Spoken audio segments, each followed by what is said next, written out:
आइए जानते हैं आज कुछ प्रमुख अंतर्राष्ट्रीय खबरों को। पहले एक नजर आज की हेडलाइंस पर। यूपी के भैया बयान पर मोदी ने कराई गुरु गोविंद सिंह और संत रविदास की एंट्री।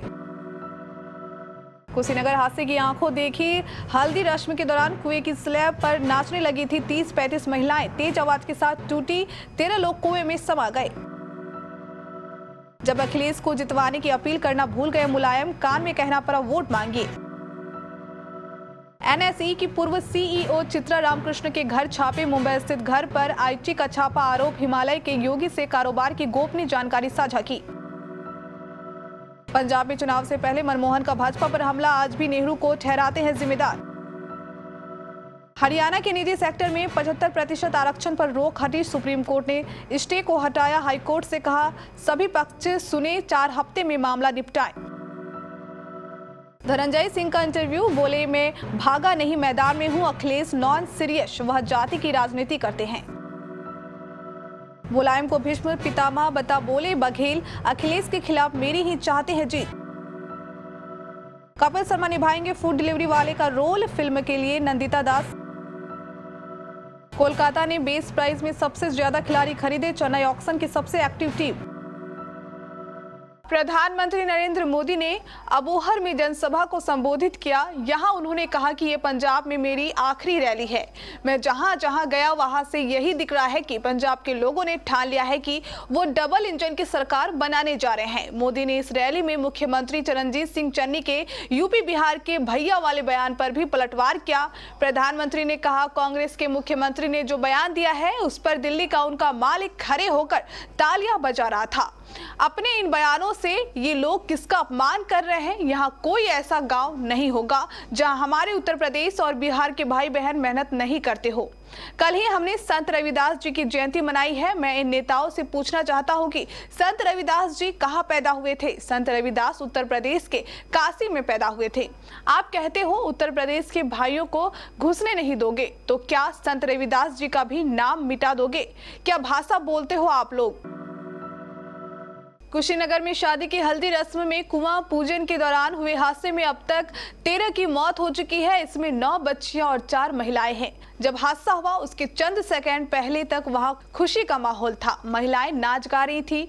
नाचते गाते कुछ महिलाएं कुएं की स्लैब पर चढ़ गई। उनकी देखा देखी कुछ बच्चियां भी चढ़ गई। कमजोर स्लैब वजन सह नहीं पाई और टूट गई।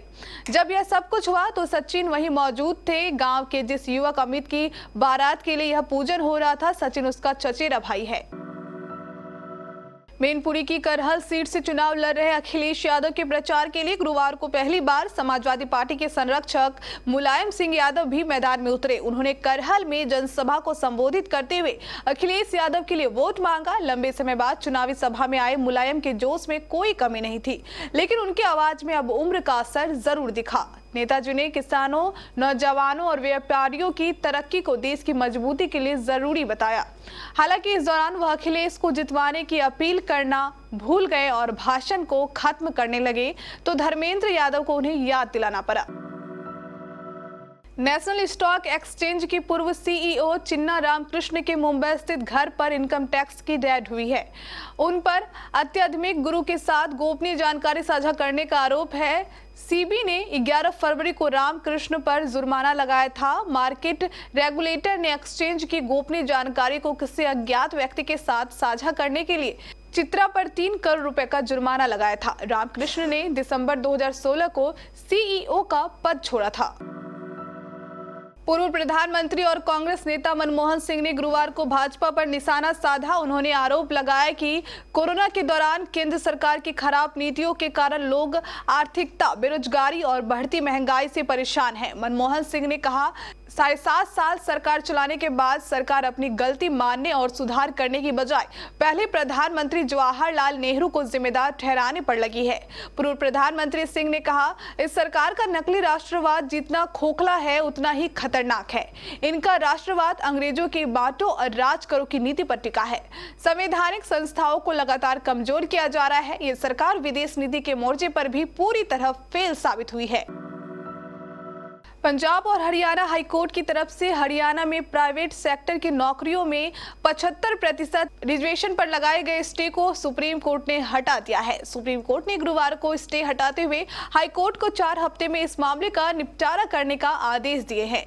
Deputy advocate general Shekhar Raj Sharma ने इसकी जानकारी दी है। साथ ही बताया कि सुप्रीम कोर्ट ने कहा कि इस दौरान हरियाणा सरकार निजी कंपनियों, फैक्ट्रियों के मालिकों के खिलाफ संबंधित एक्ट का प्लान नहीं करने के लिए कोई सख्त कार्रवाई नहीं करेगी।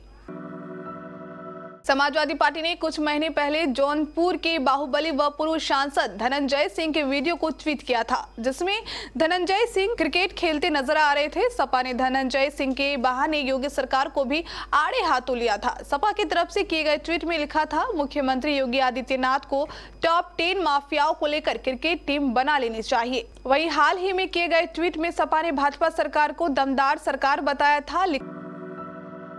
करहल में सियासी लड़ाई बेहद दिलचस्प हो चुकी है। गुरुवार को एक तरफ जहां समाजवादी पार्टी के संस्थापक मुलायम सिंह यादव ने अखिलेश के लिए प्रचार किया, तो वहीं बीजेपी के पूर्व अध्यक्ष और केंद्रीय गृह मंत्री अमित शाह ने एसपी सिंह बघेल के लिए समर्थन जुटाया। इस बीच मुलायम सिंह यादव के पूर्व सहयोगी बघेल ने खुद को नेताजी का शिष्य बताया और कहा कि बेटे और शिष्य के बीच नेताजी शिष्य की जीत की कामना कर रहे हैं।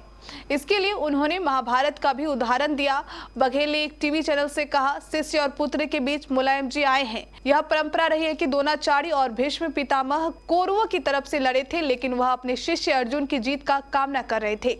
इसी तरह नेताजी मेरी जीत चाहते हैं। बघेल ने यह भी कहा कि अखिलेश हार रहे हैं, इसलिए अब उन्हें मुलायम सिंह की याद आई है। उन्होंने कहा, समाजवादी पार्टी के कैप्टन का जहाज डूब रहा, इसलिए अब उन्हें पूर्व कप्तान मुलायम सिंह की याद आई है, जिन्हें कभी हटाया था।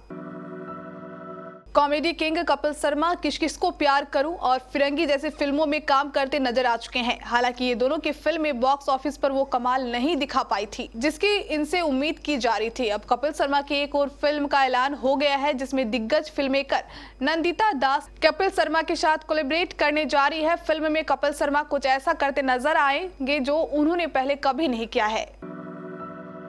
आईपीएल मेगा ऑक्शन में इस बार 10 टीमों के बीच जबरदस्त टक्कर देखने को मिली। कई टीमों ने स्मार्ट फैसले लेते हुए कम पैसों में कई महत्वपूर्ण खिलाड़ियों को खरीदा।